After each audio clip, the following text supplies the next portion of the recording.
100 Years of Solitude by Gabriel García Márquez,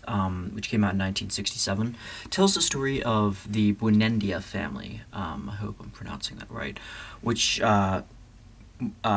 and tells in its entirety 7 generations of this family. And it's commonly referred to as magic realism, but I've also heard people say that it's a bit of, it uses that like in not so as, kind of liberally as other books might. I guess some people might accuse maybe Kurt Vonnegut of using a little bit too much of it, and then I've also heard like McCartney, sorry, actually kind of be not really quite getting it, or not really quite preferring it, and he brings up, interestingly enough, Louis Jorges, as a kind of example, but other people disagree, saying Jorges is actually kind of more of a philosophical kind of short story, like that's where he kind of thrived the most, was like kind of more of a psychological kind of bending of time, kind of a very avant-garde, but like a lot of stuff that's like I think is like maybe its own kind of, it's a little bit too unique in its own way, and that I think Cormac Carthy thought that was like using a little bit too, like relying on it as a crutch, like just kind of like, well, if we can just kind of make up anything that we want, then what's the point? It's like we have to have, at the end of the day, it's like I think that's why he liked kind of stark realism or heightened realism, I guess. Characters that are very much unreal, like not entirely realistic in a sense, but they're like people that you might be able to see kind of walking in real life. But anyway, so yeah, so events are very detached here, and a lot of people say that it's like the plot is very heavy, laden with like recurrence and cyclical. Time is cyclical. The Buendia family kind of repeats the same mistakes, and a lot with this big family, because it's such a big family, and the patriarch of it is Jose something. Is it in the town of Macondo? Jose Buendia in the town is the overall kind of father figure of the whole thing, and then he is. This is where the magic realism as a literary device comes in, is that it's using it to tell the story of this family, and throughout all this time, which doesn't make any sense, because like you'd think that the chronology of all these events, that people would succumb to decay and entropy, which does happen, but not in a weird sense. People seem to transcend like longevity, like they either are really able to contend with that many years, to the point where it's like 100 years of solitude. That's where the comes from, as the grandmother character of Ursula, which is like a very soft spot, like I think with that Marquez has for grandmothers and matriarchal figures. People have cited it as being somewhat sexist, but I think like that's quite the contrary, because she is such a huge piece of this novel, and how men contend with each other. You keep seeing the men in the novel doing really stupid stuff, just like repeating the same mistakes over and over again, just like going to like whorehouses, but like obviously weirdly enough actually subverting that, because they actually go there for therapy. And then there's like a lot of other weird things, like people worried about like whether or not getting their child's back ends checked out to see if they have tails, like the sound of tails, fearing that they might turn into monkeys, I think. So like very ridiculous kind of things, but it's all happening in the background. It's like all happening projected as if it's like not to be taken that seriously. It's like, well, yeah, all these things are kind of happening in the background, like the world is just kind of happening, and then you have this all in the Macondo, and then Ursula is like the matriarch of the family, and she's very nurturing, and she's kind, and she's just kind of, you feel like really bad for her, like a great pity for her, because you're like, darn it, she's seen so much. And that's the title, the namesake, is that it's like her particularly going through all this trouble and seeing all the men in her life just use women, and just completely like start wars and like meaningless stuff over the sake of a woman. I mean, think about as far as history back to Helen of Troy, basically, the fact that entire war on different nations were started on account of a woman, on falling for a woman. So yes, like that's a great thing, like the great Achilles heel. Like men are very, very just ravenous in that sense, like, and I think Marquez is onto something, because he himself was raised by his grandmother, so you can tell he has a soft spot for that kind of matriarchal figure. And he was also, because his father too is kind of a bit like Jose in this novel, Bunendo, because he had 14 kids, I think he came from 14 siblings that he did not actually take much credence over. Like, he was, I think, a pretty negligent father and wasn't really there for him, and then his grandmother had to take care of him most of the time. So he had a very strong connection with women in his life. And yeah, and it's not a perfect thing. There's like I thought it was really interesting, the part where it ties in the real life events of the 1929 Banana Massacre in Colombia. Obviously, Márquez is a Colombian-born writer, and he's a part of the whole Latin boom of 50s, 60s, 70s that all kind of migrated the great kind of literary type of pioneering of, like, techniques and a lot of magic realism, and maybe I might add Clarice Lispector to that list, or Borges obviously is a big one. Blanking on some of the names. But yeah, like, there's a great amount of talent coming from South America. So basically with that,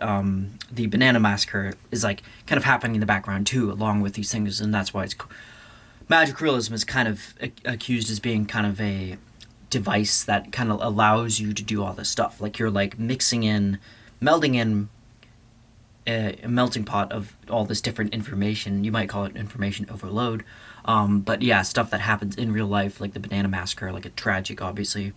thing that, occurred in 1928, and I believe it was like hundreds of workers at this factory were shot, and like they were killed because they were getting rusty on the actual historical details. But a big part of it was because of the labor strike. They were refusing to work. They put their fist down, and because there was such a monopoly on all this stuff, I did watch one mini doc on it, like maybe about a year or two back. Because of this novel, actually. I think I was like, what's more about this Banana Massacre? And it actually turns out it was because of the Banana Republic, not the actual clothing company, which also in some ways probably has a subsidy or some kind of commodity on clothing, but that's besides the point. But this is more about the actual literal Banana Republic, which they held on Latin America, I think, like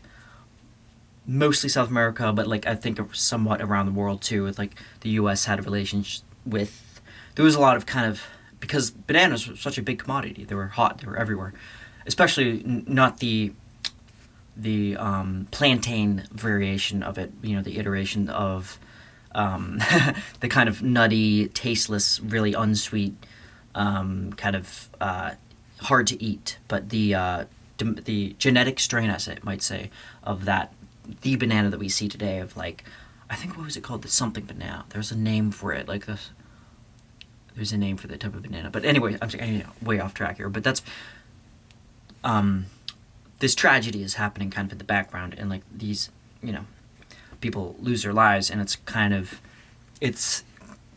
reflection of what's happening. I like to think of like the McConaughey family is like,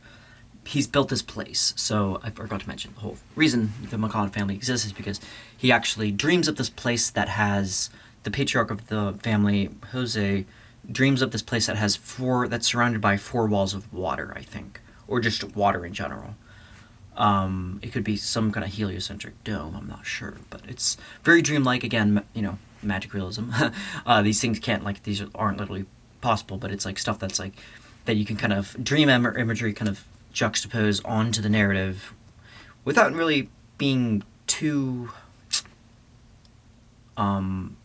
answerable to it too, because you can kind of be like, well, it was a dream all along, and maybe in that sense, maybe that's why the critiques hold some weight, I think. But yeah, there's the like the fact that this Wakanda, I keep wanting to say Wakanda, but yeah, Wakanda is this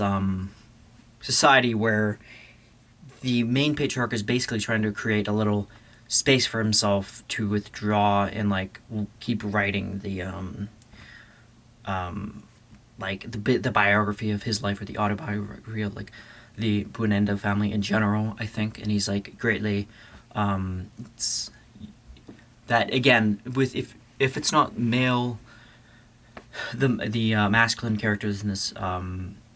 if they're not driven to want to like be like very ravenous and, you know, say unsatiable appetites, then they're also going to be very driven towards like being a mastermind, and like being a, or, you know, leaving behind their life's work and their legacy, and being known for, you know, their great kind of intellectual contributions. And that's what he's trying to do with this enormous book, but he never actually finishes it, and then he ends up having kids, and then it goes through the 7 generations of their family, which, you know, go throughout Macondo, and each one is worse than the other. And basically, I think it's gotten some criticism because I did have also trouble reading it in just in the plot chronology aspect of it, only on account of the fact that it repeats basically one generation that happens with each 7 consecutive ones, are all pretty much the same. It's pretty much just variations on a theme, pretty much, because you're extrapolating on the stuff, and it's, you know, there are stuff happening in the background that change too, that are changeful, but it's not the rest of the kind of the plot as far as the family of the Bunendo family in the fall of Macondo over these years, and is basically the same kind of story repeated. Like, it's like, but of course, like, that's not to say, because, you know, it's because it's supposed to be a bit disconcerting and troubling for you to read. It's not supposed to be an easy read. You know, it's challenging, I'd definitely say. But on that account too, it's also very popular. It's one of his most popular books. I think it's like, if you look up, you know, #1 kind of, you know, Latin America, like it's sold plenty millions copies, I'm sure. And yeah, and it continues to thrive too. I'm not sure if there's been, I'm sure there's been film adaptations too, but I haven't seen any, obviously. But it's pretty much it's a lot of information, a lot of things going on, a lot to draw from about family, you know, about just hardship, and you know, women being relegated to this kind of the degree, this kind of caretaker, you know, taking on the turmoil, and like, you know, and having to kind of internalize all that, and men having, you know, basically, and probably because, you know, a bit of a reflection of what he saw in his own life, and, you know, being like, and this is where magic realism kind of has its upper hand, is because it's like, well, this a lot with satire too, I think, as a literary device, is also used in a way of like pointing out like ridiculous things. Like, you know, classic example, Jonathan Swift is like a very modest proposal where he's saying, why not cook all these, you know, make the Irish kids, you know, the children, rather than letting them suffer in the streets and impoverished, I think he was talking about the Irish kids, because he himself, I think, was Irish too, I think, by nationality, so he was like kind of a little bit personal in that sense, but he was talking about how stupid it was, you know, this idea of like, and to him it was you know, from the point of view of the satirist, of course, he was using a polemical kind of way of arguing that,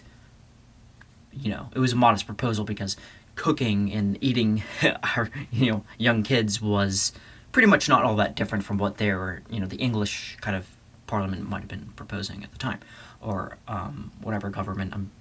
sure probably was more of a monarchy, you know. But anyway, so yeah. But with this, I'm contrasting that more with like magic realism, because it's also saying like, well, maybe the skewered, over the top kind of